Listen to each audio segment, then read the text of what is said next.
नमस्कार, मैं डॉक्टर तेजल मनोहर मायने, gynaecologist and IVF specialist. Indira IVF Pune centre में मैं पिछले 4 साल से कार्यरत हूँ। आज हम बात करेंगे मेल इनफर्टिलिटी यानी पुरुष निसंतानता के बारे में।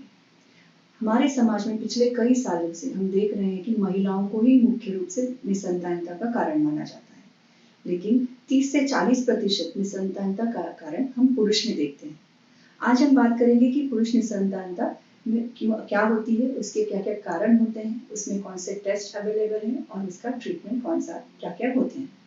सबसे पहले हम बात करते हैं कि पुरुष निसंतानता के क्या कारण होते हैं। Hormonal imbalance. पुरुष के शरीर में हार्मोन्स जैसे टेस्टोस्टेरोन, एफएसएच, एलएच अगर ये अबनॉर्मल मात्रा में होते हैं तब भी इनफर्टिलिटी हो सकती है। लंबे वर्षों से कई लंबे समय से अगर पुरुष कोई बीमारी से जैसे डायबिटीज, कैंसर, किडनी डिसीज इससे ग्रस्त है तब भी शुक्राणुओं की क्वालिटी पे और उसकी मात्रा पे उसका बुरा असर होता है। कैंसर के लिए ली गई केमोथेरेपी, रेडियोथेरेपी इसकी वजह से भी शुक्राणु की क्वालिटी खराब हो सकती है। अगर पुरुषों में बचपन में अंडकोश की जगह पे कोई चोट लग जाती है या फिर कोई सर्जरी होती है तब भी शुक्राणु की संख्या और क्वालिटी पे बुरा असर होता है। आजकल की भागती दौड़ती जिंदगी में हम देख रहे हैं कि स्ट्रेस यानी तनाव का असर डायरेक्टली शुक्राणुओं की संख्या और क्वालिटी पे हो रहे हैं। ये हम पिछले 10 साल से हम बहुत ज्यादा इंसिडेंस इसका बढ़ गया है। इन्फेक्शन जैसे क्लेमिडिया, गोनोरिया, एचआईवी, मम्स इन सारे इन्फेक्शन की वजह से अंडकोश और उसके आजू बाजू के जो नसें होती है, नलियां होती है, उस पर सूजन आ जाती है और इस कारण से शुक्राणु की संख्या और क्वालिटी खराब हो जाती है। तो सेक्सुअल डिसफंक्शन आजकल ये बहुत ज्यादा बढ़ गया है। सेक्सुअल डिसफंक्शन एक मुख्य रूप से कारण बन रहा है निसंतानता का, जिसमें इरेक्टाइल डिसफंक्शन, इजेक्शन फेलियर या फिर रेट्रोग्रेड इजैकुलेशन ये सारे हो सकते हैं। अब हम बात करते हैं पुरुषों के टेस्ट यानी कौन से टेस्ट इनमें अवेलेबल हैं।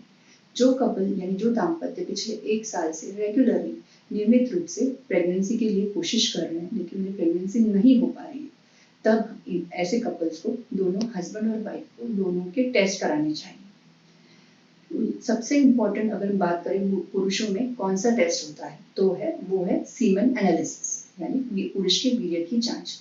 उसमें 3 इम्पोर्टेंट चीजें हम देखते हैं। सबसे पहले देखते हैं कि पुरुषों के वीर्य में शुक्राणु की संख्या यानी मात्रा कितनी है। मेडिकल टर्म्स में बात करें, अगर शुक्राणु की संख्या 15 मिलियन से कम है तो हम उसे कहते हैं ओलिगोएस्टेरल ज़ूस्पर्मिया।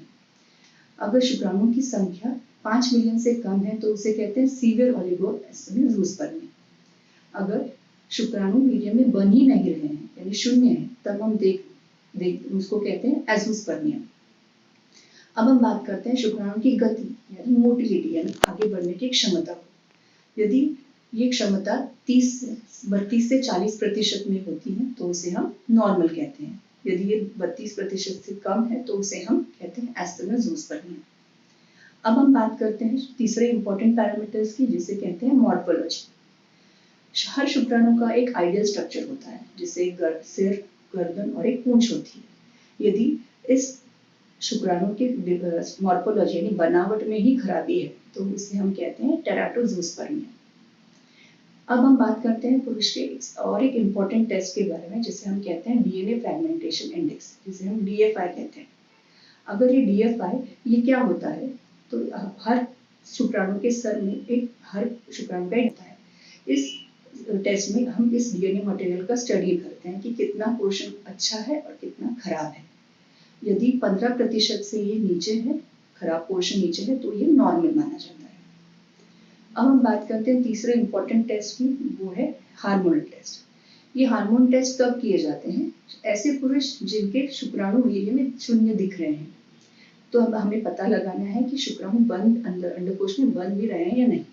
तब हम हार्मोन्स एफएसएच, टेस्टोस्टेरोन, एलएच इसका टेस्ट करते हैं, जिससे हमें पता चलता है कि शुक्राणु वीर्य में बन रहे हैं या अंडकोश में बन रहे हैं या नहीं। सो दैट हम इससे आगे चल के उनकी टीसा यानी अंडकोश की बायोप्सी ले सकते हैं या नहीं, इसका भी हम पता लगा सकते हैं।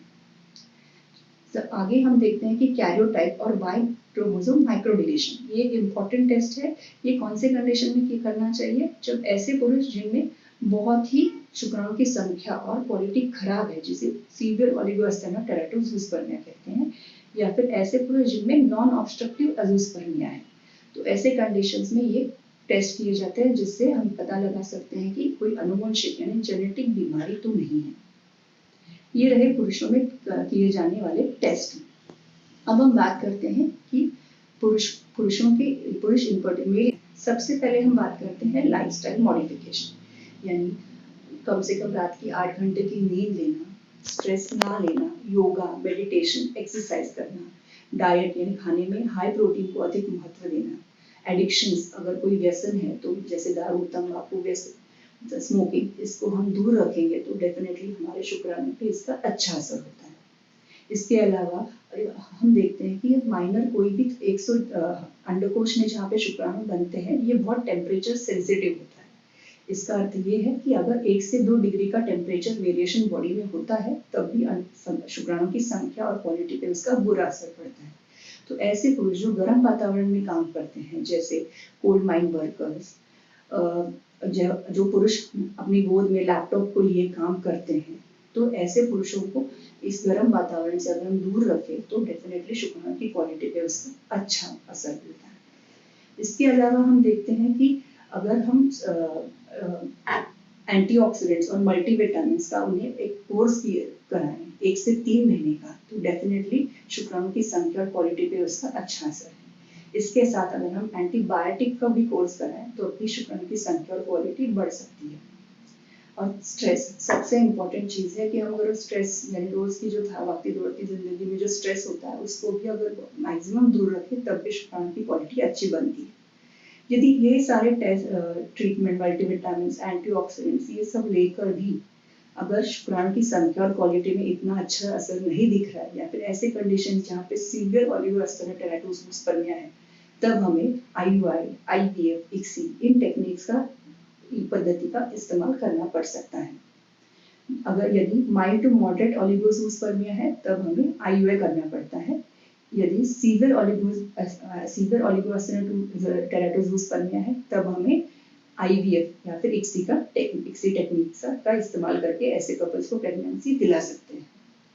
अब हम बात करते हैं ऑब्स्ट्रक्टिव अजोस्पर्मिया, यानी शुक्राणु वीर्य में शून्य है लेकिन अंडकोश में बंद है। तो ऐसे कंडीशंस में हम टीसा यानी अंडकोश की बायोप्सी द्वारा ऐसे पुरुषों को प्रेगनेंसी IVF यानी ICSI के टेक्निक के माध्यम से दिला सकते हैं।